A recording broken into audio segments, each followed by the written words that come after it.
हाँ जी, आज हम C inter group 2 advance accounts के पेपर की रिवीजन स्ट्रेटेजी के बारे में बात करेंगे। क्योंकि एडवांस अकाउंट्स का पेपर है और बहुत ज़्यादा वास्ट सिलेबस है और बच्चों को 1.5 डेज में इसको कंप्लीट करना होता है। तो सबसे बड़ा चैलेंज जो आता है वो ये आता है कि हम रिवीजन शुरू कहाँ से करें और किस किस तरीके से रिवीजन को पैकअप करें इतने शॉर्ट पीरियड ऑफ टाइम में। तो आज की इस वीडियो में हम इतने टॉपिक्स पे बात करेंगे। इसमें सबसे पहले डिस्कशन करेंगे रिवीजन शेड्यूल कि किस शेड्यूल को फॉलो करना है और किस किस टाइम टेबल के साथ हमें उसको प्रैक्टिस करना है। दूसरी हम बात करेंगे कौन कौन से इंपॉर्टेंट मस्ट डू क्वेश्चन करके जाने हमें जो एग्जाम में ज्यादातर हमें मिलेंगे। तीसरी बात करेंगे सर रिवाइज कैसे करें, मतलब रिवीजन का पैटर्न क्या होना चाहिए। और बाद में बात करेंगे हम पेपर को एनालाइज करेंगे और पेपर के अंदर कौन कौन सी चीजें सबसे ज्यादा रिपीटिंग है उन पर बात करेंगे। तो सबसे पहले क्वेश्चन आता है कि सर हम जैसे ही टेक्स्ट का पेपर दे के आए हैं और आते ही हमें कैसे अप्रोच करना है, कौन सा टॉपिक उठाना है, ये पिक करने में बहुत टाइम लग जाता है। तो हम देखेंगे इसके अंदर कि सबसे पहले हम किन किन चैप्टर्स को सबसे पहले कवर करें। जैसे कि हम एग्जाम दे के आते हैं तो जो भी आप नियर बाय और जैसे भी सेंटर से अपने घर पहुंचते हैं तो आपके पास एक टाइम टेबल की हमसे कब से पढ़ाई शुरू करें। तो उसका जो टाइम टेबल रखा है वो है कि हम 7 बजे से अपनी पढ़ाई शुरू कर दें। आधा घंटा 1 घंटा आगे पीछे आप अपने अकॉर्डिंग जैसे भी आप स्कूल अपने सेंटर से घर पहुंचते हैं उसके हिसाब से आप इसको प्लान कर सकते हैं। हमने जो पहला शेड्यूल रखा है वो 4 से 4.5 घंटे का है जिसके अंदर हम क्या क्या कंप्लीट करें। तो जैसे ही हम पेपर दे के आएंगे तो हमारे पास बहुत कम टाइम बचेगा और हमें चेक करना है कि इतने कम टाइम में हम कौन सा चैप्टर लेके चले।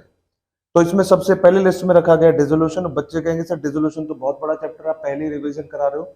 डिसोल्यूशन के साथ हमारी एक पॉजिटिव फीलिंग जुड़ी हुई है क्योंकि हमने 12th क्लास में इसको पढ़ा हुआ है और हमें ज्यादातर एंट्रीज इसकी आती हैं और कहीं ना कहीं हम पॉजिटिव फ्रेमवर्क से इसको शुरू कर सकते हैं क्योंकि बाकी के चैप्टर थोड़ा सा टेक्निकल है और कनेक्ट करने में टाइम लगेगा। रीजन भी क्योंकि टेक्स्ट के पेपर को देके आए हैं तो माइंड में 1-2 घंटे वो टेक्स्ट का पेपर है रिकॉल होता रहता है। तो आपके लिए स्ट्रॉन्ग एडवाइस ये है कि आप कोई भी बच्चा अपने पेपर को किसी से डिस्कस ना करे कि आपका क्या आंसर आया तो और इधर उधर कोई भी चेकिंग ना करे कि मेरा आंसर मैच हो रहा है कि नहीं। इसीलिए हमने सबसे पहले लिस्ट में रखा है चैप्टर को डिसोल्यूशन। एक तो बड़ा चैप्टर है और डिसोल्यूशन से क्वेश्चन आता ही आता है। ये हम बच्चों को कैसे बताएं, तो हमारे पास एक प्लान है पिछले पेपर की स्ट्रेटेजी और क्या क्या कब कब आया है। तो हम इसको एक बार मैच करेंगे। May 22 में हमारा क्वेश्चन नंबर 4 का ए पार्ट डिसोल्यूशन का ही है और ये 15 नंबर का है। इसके अंदर साथ में आपसे 5 नंबर की थ्योरी इसी क्वेश्चन में पूछेगी तो चैप्टर हो गया आपका 20 मार्क्स। अगेन अगर हम नेक्स्ट दिसंबर 21 में चलें तो दिसंबर 21 में भी क्वेश्चन नंबर 4 का A part again 15 marks the solution plus इसकी थ्योरी 5 मार्क्स। तो अगर पैटर्न देखें तीसरे साल में चलें तो ये हमारे पास जुलाई 21 और इसके अंदर भी क्वेश्चन नंबर 3 का ए पार्ट आप देखेंगे तो ये हमें मिल गया डिसोल्यूशन। ये भी अगेन कितने मार्क्स का है, 15 मार्क्स। फिर आगे चलें और जैन 21 में तो अगेन क्वेश्चन नंबर 3 और पार्ट ए ये भी हमारे पास कितने का है, 15 मार्क्स। तो मैं ऐसा कह सकता हूं कि minimum side 15 and maximum side 20 ये चैप्टर हमारा इतने मार्क्स में कवर होता है। और इसके अंदर सर इतना बड़ा चैप्टर है तो इसको ये नहीं पता चलता शुरू कहां से करें एंड कहां पे करें। तो इसके लिए भी हमें क्या चेक करना है कि हमें पहले इस टॉपिक को डिवाइड करना है कि हम जब रिवीजन शुरू करें तो सबसे कुछ पहली अप्रोचेस क्या होनी चाहिए। हम सबसे पहले तो एक पर बिल्कुल जजमेंट करेंगे इसका कि हम रजिस्टर को बिल्कुल नया रजिस्टर लेंगे, उसी रजिस्टर से रिवीजन नहीं करेंगे। मोस्टली बच्चे अकाउंट में क्या गलती करते हैं, नोटबुक लेते हैं, जो नोटबुक पिछले 6 महीने में बनाई है उसी को उठाते हैं, जिस अकाउंट्स की रीडिंग शुरू करते हैं। एडवांस अकाउंट्स के पेपर में ये स्ट्रेटेजी बिल्कुल भी काम नहीं आएगी। आप बिल्कुल एक नया रजिस्टर लें और नए रजिस्टर में अपने टॉपिक वाइज बिल्कुल फ्रेश क्वेश्चन करना स्टार्ट करें। सर हमारे पास 1.5 डेज का टाइम है, इतनी जल्दी कैसे करेंगे। तो हम सबसे पहले चैप्टर्स का सिलेक्शन करेंगे जैसे अभी हमने किया था कि हम अकाउंट्स का चैप्टर लेंगे डिसोल्यूशन और उसके अंदर सबसे पहले कैटेगरी बनाएंगे कि पूरे चैप्टर में कैटेगरी क्या क्या है और उसके अकॉर्डिंग हर कैटेगरी से एक एक क्वेश्चन मार्क आउट करेंगे और जो मस्ट डू क्वेश्चन है जिसके अंदर जो क्वेश्चन ज्यादा एडजस्टमेंट कवर करता होगा उनको करेंगे। इसको हम कैसे करने वाले हैं, तो ये आपके सामने है पार्टनरशिप। और पार्टनरशिप के अंदर हमारे पास क्योंकि आप सिलेबस चेक करेंगे तो उसमें पाएंगे आप पार्टनरशिप की 2 यूनिट बनाई गई हैं। जैसे ये आपके पास पार्टनरशिप अकाउंट और इसमें 2 यूनिट है, यूनिट नंबर 1 और unit number 2। Unit number 1 cover करते हैं simple dissolution and piecemeal method और नेक्स्ट कवर करता है अमाल्गमेशन कन्वर्जन एंड पार्टनरशिप फर्म। तो इसके अंदर हम इसको कवर कैसे करेंगे, पहले हमने कवर किया यूनिट नंबर 2। यूनिट नंबर 2 के अंदर हमने इसको 3 पार्ट में बांटा है। इसमें एक क्वेश्चन बच्चों के लिए आता है अमाल्गमेशन, दूसरा है कन्वर्जन, तीसरा है सेल टू कंपनी। हम इसके अंदर भी कौन से क्वेश्चन करें, तो ये आपके सामने लिस्ट बनी है, जैसे इलस्ट्रेशन 3 अगर अमालगमेशन करना है तो हमारे सामने दो क्वेश्चन है, इलस्ट्रेशन टाइप और प्रैक्टिकल टाइप। अब जैसे इसमें 3 क्वेश्चन लेके अगर हम एक एक क्वेश्चन करने बैठ गए तो बहुत टाइम लग जाएगा। तो मैं इन सभी क्वेश्चन का पहले जो आपने अकाउंटिंग कॉन्सेप्ट है इसके वो पढ़ने, उसके बाद एक क्वेश्चन उठा के अपने हाथ से सॉल्व करना है। मेक श्योर क्वेश्चन करते वक्त ज्यादा फॉर्मेटिंग का ध्यान ना दें, जनरल एंट्री में नरेशन ना लिखें, जो भी आप कर रहे हैं उसको फटाफट अकाउंट्स को पैकअप करें। मतलब आपको प्रैक्टिस करनी है क्वेश्चन की, ना कि फॉर्मेटिंग की। इसके बाद चलेंगे हम यूनिट नंबर फर्स्ट पे। यूनिट नंबर फर्स्ट को हमने दो पार्ट में डिवाइड किया, एक सिंपल डिसोल्यूशन और पीसमिल मेथड। जैसे हम जानते हैं कि पूरे टॉपिक में सबसे ज्यादा हाईली इंपॉर्टेंट है कि जो आप पीसमिल मेथड पढ़ते हैं उसके अंदर दोनों में से कोई भी क्वेश्चन आ सकता है। तो इसमें मस्ट डू क्वेश्चन में आपके पास है इलस्ट्रेशन 7, 8 एंड क्वेश्चन नंबर 5। एक लास्ट में हम चलेंगे गार्नियर वर्सेस मरे, इसका क्वेश्चन भी बार बार रिपीट होता है, तो हमने इसके लिए भी दो क्वेश्चन रखे हुए हैं। दो क्वेश्चन का मतलब इनको पढ़ेंगे लेकिन सॉल्व आप एक ही क्वेश्चन करेंगे। अगर हम देखें इसको पूरे टॉपिक को तो सबसे ज्यादा टाइम टेकिंग रिवीजन जो है वो पार्टनरशिप का है। हमने सबसे पहले इसको रखने का कारण ये है कि अगर हम इसको बाद में करते हैं तो कोई ना कोई टॉपिक छोड़ के चले जाते हैं कि चलो एक को अच्छे से पढ़ लेते हैं बाकियों को देख लेंगे। इसलिए सबसे पहले पार्टनरशिप को करना है और अपने 20 मार्क्स पैक कर लेने हैं कि हमारे 20 मार्क्स बिल्कुल कंफर्म होने चाहिए। इसकी थ्योरी में हम क्या पढ़े, तो थ्योरी के अंदर आप एलएलपी की बातें पढ़ के जाएंगे और एक क्वेश्चन जो इस बार आने के ज्यादा चांसेस है वो है एलएलपी और पार्टनरशिप फर्म में डिफरेंस। तो आप पार्टनरशिप जब ये करेंगे तो इसमें मेक श्योर कि हम जो टाइमिंग है वो बहुत ज्यादा खर्च ना कर दें, क्योंकि हमने जो फर्स्ट विंडो बनाई है पढ़ने की वो 7 to 11:30 बनाई है। मतलब ये अप्रोक्स 4 से 4.5 घंटे का टाइम है और हमें इसको करने में तकरीबन 2 से 2.5 घंटे लगने वाले हैं। अगर हम एक एक टॉपिक का भी क्वेश्चन करेंगे तो भी 5 से 6 क्वेश्चन होते हैं और इतने करने में हमें इतना टाइम जरूर लगेगा। इसके अलावा हमने एक और चैप्टर को पिक किया जिसका नाम है बैंकिंग। अब बैंकिंग क्यों पिक किया इसको समझते हैं जरा। हमारे पास जो पेपर पैटर्न है अगर हम इसको ध्यान से देखें तो आपको क्वेश्चन नंबर 2 से क्वेश्चन नंबर 5 तक की रेंज में हर बार बैंकिंग नजर आएगा और छोटे नहीं 15, 10, 15, 20 में नजर आएगा। जैसे हम चलते हैं सबसे पहले में, तो हमारे पास क्वेश्चन नंबर 3 का जो बी पार्ट है वो थ्योरी में बैंकिंग में 5 नंबर का पूछा गया है। इसके अलावा ये आपसे कैलकुलेशन भी जैसे वेटेड वगैरह सीए, पीआर और ये सब चीजें आपसे निकालने को पूछेगा। ऐसे बैंकिंग का क्वेश्चन नंबर 5 का बी पार्ट 10 मार्क्स। तो आप यहाँ पे भी देख रहे बैंकिंग अगेन आपको 15 मार्क्स की वेटेज देगी कम से कम। ज्यादा से ज्यादा की बात करें तो क्वेश्चन नंबर 6 में आप जानते हैं एएस और न्यूमेरिकल का क्वेश्चन जरूर आता है, तो एक न्यूमेरिकल पार्ट आपको बैंकिंग का यहाँ पे भी मिल सकता है। तो मैं बैंकिंग को किस पॉइंट पे रखना चाहता हूं कि कम से कम 15 और ज्यादा से ज्यादा 20 आपको बैंकिंग में जरूर मिलेंगे। फिर चलते नेक्स्ट अटेम्प्ट पे दिसंबर 21। इसके अंदर भी आप अगर देखें तो बैंकिंग में आपको क्वेश्चन नंबर 5 का अगेन बी पार्ट 10 मार्क्स में आपको नजर आ रहा है, तो हमारा कम से कम ये कवर हो जाता है। उसके बाद चलते हैं थर्ड अटेम्प्ट में जुलाई 21। इसके अंदर भी क्वेश्चन 5 का बी पार्ट आपको अगेन बैंकिंग लग रहा है और आगे चले तो क्वेश्चन नंबर 5 का ए पार्ट अगेन हमारे पास क्या है बैंकिंग। तो अगर हम देखें तो पास 4 अटेम्प्ट में क्वेश्चन नंबर 5 का बी पार्ट अगेन 4, 4, 10, 10, 10, 10 मार्क्स में कवर कर रहा है। तो पिछले 4 अटेम्प्ट में बैंकिंग मिनिमम 10 का कवर हो ही रहा है। इसके साथ जब हम बैंकिंग पढ़ें तो साथ में नॉन बैंकिंग को जरूर ध्यान में रखें। अब अगेन बैंकिंग जब पढ़ने बैठते हैं तो फिर क्वेश्चन आता है अगेन बैंकिंग बहुत बड़ा टॉपिक है और अगर कैटेगरी नहीं बनाई तो रिवीजन शुरू कैसे करें खत्म कैसे करें वो सामने चैलेंज रहेगा। तो बैंकिंग के अंदर भी हमने क्वेश्चन के अंदर इनको कैटेगरी में डिवाइड किया है कि बैंकिंग में हमारे एक क्वेश्चन बड़ा क्वेश्चन होता है, क्वेश्चन छोटा होगा। तो छोटे क्वेश्चन की तरफ चलें तो सबसे पहले हमें चलना है प्रोविजंस की तरफ। जब हम प्रोविजन की बात करेंगे तो प्रोविजन फॉर डाउटफुल डेट आप बनाते हैं, इसका एक क्वेश्चन जरूर आएगा। अपनी प्रैक्टिस के लिए आप question number 2 practical question number 2 को भी कर सकते हैं। ऐसा नहीं है आपको यही क्वेश्चन करके जाने, क्वेश्चन और भी करने, लेकिन ये मस्ट डू क्वेश्चन है, इनको तो करके ही जाना है। आगे बात करें तो हमारा एक रिबेट का क्वेश्चन है, क्वेश्चन नंबर प्रैक्टिकल पार्ट 6, इसको आप करके जाएंगे। कैपिटल एडिक्वेसी रेशियो ज्यादातर अटेम्प्ट में पूछा जाता है, तो इसके लिए हमने 2 क्वेश्चन रखे, प्रैक्टिकल 7 और जहां पे मैंने यूनिट मार्क किया है तो आप समझ जाना यूनिट का मतलब जो हमारे पास बैंकिंग है, बैंकिंग को किस तरीके से दिया है चैप्टर 3, 4, 5, 6 करके। और अगर हम बैंकिंग में चलें तो आपको यूनिट 1 से लेके 6 तक दिया गया है, इसलिए मैंने फाइल के अंदर यूनिट नंबर भी मेंशन किया हुआ है कि ये इलस्ट्रेशन जो करनी है ये कौन सी यूनिट से करनी है। अब इस इलस्ट्रेशन पे नंबर नहीं, इसका मतलब उसमें एक ही इलस्ट्रेशन, उस पर कोई नंबर नहीं है, उसको सॉल्व करने से आपका कैपिटल एडिक्वेसी रेशियो कंप्लीट होता है। उसके बाद एईओ एक्सेप्टेंस वाला जो आप लेजर बनाते हैं, दूसरा bill sent to bank for collection, इसके लिए आपको इलस्ट्रेशन 7 आपको करनी है जो यूनिट नंबर 5 में दी गई है। फिर हम चलते हैं प्रॉफिट एंड लॉस अकाउंट पे। अगर हम बात करें क्वेश्चन जो 10 नंबर का आएगा वो कौन सा होगा, तो या तो प्रॉफिट एंड लॉस से होगा या फिर बैलेंस शीट से। अब सर बैलेंस शीट के सामने कोई क्वेश्चन नहीं लिखा है आपने, आप एनी क्वेश्चन, कोई भी एक क्वेश्चन आप इसको लेंगे और पूरा कंप्लीट जो शेड्यूल है 1 से लेके बैलेंस शीट के लास्ट शेड्यूल तक आप प्रॉपर एक क्वेश्चन जिसमें सारी एडजस्टमेंट कवर करेंगे, आप एक क्वेश्चन पिक कर लेंगे। तो यहां पे इस तरीके से हमारा बैंकिंग वाला पार्ट यहां पे कंप्लीट होता है। तो अगर टाइम की बात करें तो इसमें हमारा कितना टाइम लगने वाला है, अगर हम बैंकिंग को ढंग से पढ़ें तो तकरीबन 1.5 आवर हमारा इसमें डिवोट होता है, डिपेंडिंग अपॉन आपने पहले कैसे रिवीजन किया हो। लेकिन अगर हम इतने क्वेश्चन करने लगेंगे तो एटलीस्ट हमें 1.5 आवर लगेगा, इसलिए जो पहला स्लॉट है ये हमारा 4.5 आवर्स का है। अगर हम इतना काम कर लेते हैं तो हमारा आज कम से कम मिनिमम मैक्सिमम 15 to 20, अगेन यहाँ पे minimum maximum 15 to 20, minimum 30 to 40, means हमने 30 to 40% पेपर को कवर कर लिया है before starting of new day. अब चलते हैं सर, जब अगला हमें जो छुट्टी मिली है 10 तारीख की, उसमें हम क्या क्या करें। तो अगेन पूरा दिन बहुत बड़ा होगा तो पूरे दिन को आप अलग अलग पार्ट में डिवाइड करेंगे। 3 घंटे की सिटिंग इसलिए कर सकते हैं क्योंकि हम एग्जाम में भी 3 घंटे बैठते हैं, तो हमारे लिए अप्रोप्रिएट होता है 3 घंटे तुम पढ़ सकते हैं कम से कम, जो प्रोडक्टिव हो।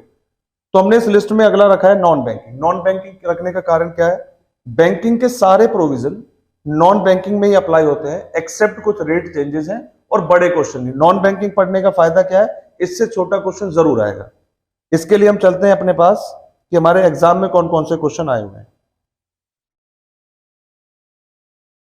अगर नॉन बैंकिंग की बात करें तो दिसंबर 21 नॉन बैंकिंग हमारे पास 5 मार्क्स, फिर अगेन क्वेश्चन नंबर 3 का बी पार्ट 5 एंड अगेन 5। तो पिछले 3 अटेम्प्ट में देखा जा रहा है कि क्वेश्चन नंबर 3 का जो बी पार्ट है नॉन बैंकिंग और 5 मार्क्स में तो कंपलसरी वो पूछा ही जाएगा। जो क्वेश्चन नंबर 6 है यहाँ पे मेंशन किया गया है एएस प्लस न्यूमेरिकल, जैसा कि हम जानते हैं इसमें एक एएस का क्वेश्चन पूछ लेते हैं और किसी भी एक प्रैक्टिकल चैप्टर से कोई न्यूमेरिकल काम आपसे करा लेते हैं, जैसे इसमें बायबैक हो गया, इस तरीके के क्वेश्चन आपसे न्यूमेरिकल और आपका जो नॉन बैंकिंग के प्रैक्टिकल क्वेश्चन इसमें पूछे जाते हैं। तो ये जो लास्ट पार्ट है जो भी हम डिस्कस कर रहे हैं वो सारे छोटे क्वेश्चन आपको क्वेश्चन नंबर 6 में नजर आएंगे। तो इस तरीके से हमारा यहाँ पे नॉन बैंकिंग कवर होता है। अब सर नॉन बैंकिंग में क्या क्या पूछा जा सकता है, तो इसके अंदर हमने इसको 4 पार्ट में डिवाइड किया है। अगेन सबसे पहले जैसे बैंकिंग में बनाया था प्रोविजन, इसके अंदर आपको प्रोविजन बनाने, उसमें कौन सी कंपनी एक्सेप्ट डिपॉजिट कर रही है, कौन सी कंपनी जो डिपॉजिट एक्सेप्ट नहीं कर रही है, कौन सी सिस्टमेटिकली इंपॉर्टेंट है, कौन सी नहीं, उसके लिए हमने इलस्ट्रेशन नंबर 2 को रखा है। आप सिमिलरली इसके जैसे एक दो क्वेश्चन और करना चाहें तो कर सकते हैं। कैपिटल एडिक्वेसी रेशियो में इलस्ट्रेशन नंबर 1 और 2 करेंगे तो इतने से आपको पेपर में नजर आ जाएगा कि यही क्वेश्चन हमें पूछा गया है। एसेट की क्लासिफिकेशन, एक क्वेश्चन जो आपका थ्योरेटिकल पैटर्न पे क्वेश्चन पे नंबर ऑफ अकाउंट के साथ पूछा गया है कि 400 अकाउंट है, इनका इतना एडवांस है, इतने महीने से ड्यू है, ऐसा हमने एक क्वेश्चन रखा है इलस्ट्रेशन 3। बाकी सभी क्वेश्चन इसी पैटर्न पे होंगे। अगर प्रीवियस अटेम्प्ट के सभी क्वेश्चंस को एनालाइज करोगे तो आप पाएंगे कि बार बार एक क्वेश्चन ही रिपीट होता है। प्रोविजन फॉर एसेट फाइनेंस, एक क्वेश्चन इससे आएगा जहां पे आपको जो आपने एसेट फाइनेंस किया उसका एडिशनल डेप्रिसिएशन पूछा जाता है। अगर चैप्टर की बात करें तो इसमें एक बेसिक प्रोविजन होगा, एक एडिशनल। तो आप अगर अटेम्प्ट चेक करेंगे तो बार बार आपसे एडिशनल प्रोविजन पूछा गया है कि कितने दिन का ड्यू है तो उसमें किस रेट से क्वेश्चन होगा। तो हमने अगेन इसमें एक एक क्वेश्चन इसको रखा है जिससे आपका नॉन बैंकिंग तकरीबन आधे से 1 घंटे में आप इसको कवर कर पाएंगे। तो हमने नॉन बैंकिंग को भी ऐसा रखा है कि हम 1 घंटे में इसको पूरा कर सकते हैं। ले हमने नॉन बैंकिंग और बैंकिंग को इसलिए कोरिलेट कर दिया कि बच्चा एक पढ़ेगा तो तकरीबन 70-80% नॉन बैंकिंग कवर कर लेगा। अब आते हैं सबसे ज्यादा जजमेंटल टॉपिक पे, वो है कंसोलिडेटेड फाइनेंशियल स्टेटमेंट। जिस बच्चे को टॉपिक अच्छे से नहीं पढ़ा है या फिर उसको डाउट है इस चैप्टर में या चैप्टर से डर लगता है तो वो बच्चा इस चैप्टर को छोड़ दे, रिवीजन के टाइम पे उसको पिक ना करे, वरना ये चैप्टर पूरे बाकी सभी को खराब कर देगा। जिन बच्चों ने बहुत अच्छे से पढ़ा हुआ है वही बच्चे इस टॉपिक को रिवाइज करें। अब इसके रिवीजन के लिए हम कोई भी स्ट्रक्चर नहीं बना सकते क्योंकि कंसोलिडेशन सभी को मर्ज करके कंप्लीट क्वेश्चन, बड़ा क्वेश्चन आता ही आता है। जैसे हमारे जो इंपॉर्टेंट क्वेश्चंस हैं, अगर हम बात करें कि ये पेपर में किस तरीके से पूछा जाए तो ये हमारे पास्ट अटेम्प्ट में क्वेश्चन नंबर 3 May 22 15 मार्क्स। उसके बाद बात करें जुलाई में तो ये 2 क्वेश्चन एक साथ 15 एंड 5, और अगेन नेक्स्ट अटेम्प्ट में ये क्वेश्चन नंबर 4 20 मार्क्स। तो हम ये मान के चल रहे हैं कि 15 से 20 साइड की तरफ ये रहेगा। और अगर कोई भी क्वेश्चन 2 से लेके 5 तक कंसोलिडेशन का होगा तो 5 नंबर का क्वेश्चन पक्का हो क्वेश्चन नंबर 6 में इस न्यूमेरिकल सेक्शन में आपसे पूछेगा। तो हम ये कह के चलते हैं कि 20 नंबर का तो हमें पक्का ही एग्जाम में ये मिलने वाला है। इसको करने में सर कितना टाइम लगना चाहिए? आइडियली अगर आपके पास अच्छे से नोट सब कुछ कंपाइल करके और सब कुछ सॉल्व करके हमने आरटीपी एमटीपी सॉल्व किए हैं तो हमें एटलीस्ट 2 से 3 घंटे इसमें लगने वाले हैं, और इतना टाइम तो ये चैप्टर लेगा। अगर इससे जल्दी कर रहे हैं तो हम कुछ ना कुछ इसको छोड़ के जा रहे हैं। तो हम इस पार्ट को बहुत इंपॉर्टेंट मानेंगे कि इसमें अगर हम यहां से लेके यहां तक को कंबाइन करें तो हमारा मोर देन हाफ पेपर यहाँ पे कंप्लीट होता है, क्योंकि यहाँ पे हमने 30 to 40 रखा है, यहाँ पे इसको 5 to 10 रखा है, और यहाँ पे इसको 20 रखा है। तो 35 एंड दिस, तो ये आपके पास एटलीस्ट 55 मार्क्स का पेपर आपने अगले दिन के आधे दिन से पहले पहले कंप्लीट कर लिया है। जब हम इतने बड़े चैप्टर पहले कवर कर लेते हैं तो कहीं ना कहीं साइकोलॉजिकल एडवांटेज मिलता है कि अब हमारा टॉपिक ज्यादा नहीं बचा है। आगे चलें तो अगला शेड्यूल में हमने आधे घंटे का गैप रखा है। आप आधे घंटे के रेस्ट के बाद एक अगेन 3 घंटे के लिए आप अपने आप को देंगे, और इसमें कौन कौन से चैप्टर करेंगे। हमने अमालगमेशन के साथ इंटरनल रिकंस्ट्रक्शन को रखा हुआ है। क्यों रखा है इसको हमने? क्योंकि ये दोनों एक पढ़ेंगे तो दूसरा ऑटोमेटिक, क्योंकि जनरल एंट्री बेस्ड है तो फटाफट से कवर हो जाएंगे। इसके साथ एक छोटा चैप्टर रखा गया है ई-शॉप, जो बच्चे आधे घंटे में अमूमन कर लेते हैं, आमतौर पर 30 मिनट में कवर कर लेंगे। अगर हम बात करें इसकी तो बच्चों को 2 से 3 घंटे इसमें कम से कम लगने हैं। तो ओवरऑल यहाँ पे 3 ही घंटे लिखे हुए हैं, और आप ओवरऑल पढ़ेंगे तो 3 घंटे में आप इसको अच्छे से कर पाएंगे। अगेन अमालगमेशन इंटरनल रिकंस्ट्रक्शन में क्या पढ़े? स्टडी मटेरियल का एक भी क्वेश्चन हमें छोड़ के नहीं जाना। कौन सा क्वेश्चन पिक करना है? सिर्फ वो क्वेश्चन पिक करना है जिसमें सारी maximum adjustment along with balance sheet complete होती हो। कोई भी एक क्वेश्चन तो जरूर और जरूर करके ही जाना। जब हम इस टॉपिक को कर रहे होंगे तो यहां पे लिखा हुआ है हमने solve each type of question by writing. ये गलती नहीं करनी है कि अकाउंट्स को पढ़ने की कोशिश करें कि हमने सब कॉपी में सॉल्यूशन उसको रीड करना शुरू करें। वो आपको स्ट्रेटेजी पेपर में काम नहीं आएगी। और जब आप क्वेश्चन सॉल्व कर रहे होंगे तो ऐसा क्वेश्चन सॉल्व करना जिसमें सारी एडजस्टमेंट कवर होती हो, और क्वेश्चन करते वक्त जो आपको डाउटफुल टॉपिक और इंपॉर्टेंट टॉपिक लगे उस पर स्टार मार्क करेंगे और उस पर कोई ना कोई नोट लिखेंगे। ऐसा करने से क्या होगा, जब हम लास्ट डे रिवीजन कर रहे होंगे एग्जाम डे वाले दिन, तो हमारे पास रिवीजन करने के लिए सिर्फ इंपॉर्टेंट हाईलाइटेड एरियाज रहेंगे, उसको हम एक बार और वॉच आउट करके जाएंगे। इसके बाद आते हैं सर, अभी तक हमारे पास इतने चैप्टर हमने कवर कर लिए हैं। क्या अमालगमेशन का क्वेश्चन पेपर में बार बार आ रहा है? तो अगर हम पेपर की तरफ चले तो अमालगमेशन आपको हर बार 15-20 नंबर में दिखेगा। फर्स्ट अटेम्प्ट May 22, इसमें आपको क्वेश्चन नंबर 2 का ये part amalgamation amalgamation amalgamation and amalgamation, तो ये आपको 15, 20, 10 की फॉर्म में नजर आ रहा है और कंप्लीट क्वेश्चन है। आप पिछले 4 अटेम्प्ट में पाएंगे हर बार ये क्वेश्चन आए हुए। तो हम जो टारगेट करते हैं गलती से क्वेश्चन 1 और 6 को कर बैठते हैं, जबकि एडवांस अकाउंट में स्ट्रेटेजी बिल्कुल अलग है। सेकंड से लेके 5th तक आपको पहले पैक करके रख देना है। तो अगर हम यहां तक पहुंच गए हैं तो हमने अपने पास बड़े चैप्टर सब कवर कर लिया अलॉन्ग विद ई-शॉप। अब छोटे चैप्टर की तरफ बढ़े तो अब हमारे पास ऑलमोस्ट सारा बर्डन खत्म हो गया है, और अब हम चल रहे हैं किसकी तरफ? छोटे चैप्टर की तरफ, बायबैक। तो हमने लास्ट पढ़ा है ई-शॉप और अब पढ़ रहे हैं किसको? बायबैक को। इसमें जनरल एंट्री वाले टॉपिक है जिसको बच्चे आधे आधे घंटे में रिवाइज कर लेते हैं, तो मैं इसको भी 30 मिनट्स के विंडो में डालता हूं। अब सर हमारे पास जो 2.5 घंटे बचे उसमें क्या करेंगे? अब हमारा लाइटर मोड का काम शुरू हो गया है। अब हम इसमें एएस शुरू कर देंगे। हमने एएस में फर्स्ट इन कैटेगरीज को एनालाइज करके रखा है कि इससे न्यूमेरिकल क्वेश्चन आने के पूरे चांसेस हैं। तो पहले हम न्यूमेरिकल पार्ट को कवर करेंगे। इसके अंदर एएस 20, 22, 7 एंड 9, आप पहले इनको कवर करें। आपकी चॉइस के ऊपर भी हो सकता है कि हमें कौन सा एएस अच्छा लगता है, पहले उसको भी कवर कर सकते हैं। बाकी पेंडिंग जो एएस है वो कम से कम इतने एएस तो हम करके जाएं कि हमारे पास के पेपर में क्वेश्चन ना छूटे, क्योंकि क्वेश्चन नंबर 1 कंपलसरी होगा और वो करना ही करना है। फिर अगर हमारे पास टाइम है तो हम फिर लिक्विडेशन स्टार्ट करेंगे। वैसे एज सच पिछले 4 अटेम्प्ट में लिक्विडेशन से क्वेश्चन नंबर 6 में ही आया है, और टोटल जो क्वेश्चन आएंगे उसमें से क्वेश्चन हमें ड्रॉप करना होता है। तो लिक्विडेशन छोटा चैप्टर है, हम इसको भी रिवाइज 1 घंटे के अंदर कर सकते हैं। सर अभी 10 तारीख के 9 बजे हैं और हमने तकरीबन 90% से ज्यादा टॉपिक कवर कर लिया है। बचे हुए टाइमिंग में हमें जो जो चीजें इंपॉर्टेंट बताई गई हम उनको एक बार और अच्छे से करेंगे। और जिस दिन एग्जाम डे होगा, अब हमने कहा था ना न्यू नोटबुक बनानी है, अब ये न्यू नोटबुक क्यों बनानी है? यही नोटबुक काम आएगी जब मैं एग्जाम वाले दिन पढ़ूंगा, क्योंकि अभी जो मैंने लेटेस्ट क्वेश्चन किए हैं उनको एक बार देखना जरूरी है अपने नोट्स के साथ। तो ये नोटबुक हमें कहीं ना कहीं एज देगी कि हमने जो पढ़ा हुआ है इसको क्विकली रिवाइज कैसे करें, क्योंकि सारी चीजें सीक्वेंस में होगी तो आपके लिए बेटर होगा कि लाइन से उसी सीक्वेंस से इसको पढ़ना है। ये बात पक्की। अगर हम एक क्वेश्चन भी करते हैं तो जब एग्जाम में हम बैठेंगे तो एग्जाम में हम कब ये छोटे जो एरर है वो नहीं करेंगे। अगर हम इस सीक्वेंस को फॉलो करते हैं तो मैं आपको ये एश्योरेंस देता हूं कि आपका अकाउंट्स का पेपर 70+ का, जिसको डिक्टो पेपर कहते हैं कि हम कि ये क्वेश्चन आए हैं, इसमें कोई रॉकेट साइंस नहीं कि हमने बताया था वो आ गया पेपर में, ये क्योंकि पैटर्न ही ऐसा है और हमने पढ़ना भी ऐसे है तो वो वैसे ही आना है। बस अगर आपके पास टाइमिंग वगैरह सब होंगे तो आप इसी ऑर्डर को फॉलो करके इसको जल्दी से रिवाइज कर देंगे। अकाउंट सभी को आती है, जो भी बच्चे जैसे जहां से भी पढ़ रहे हैं अकाउंट सब पढ़ा रहे हो बच्चों को आती है। प्रॉब्लम ये इसको शुरू कहां पे करें और एंड कैसे करें, ये एक चैलेंज रहता है। तो इसके लिए हमने बच्चों के लिए ये रिवीजन शेड्यूल बनाया है। उम्मीद है आप इसको फॉलो करके अपने अच्छे मार्क्स सिक्योर कर सकेंगे। ये फाइल हम आपके साथ शेयर कर देंगे, डिस्क्रिप्शन बॉक्स में डाल देंगे, आप इसको डाउनलोड करके अकॉर्डिंगली अपने रिवीजन स्टार्ट कर सकते हैं। Thank you very much and bye bye.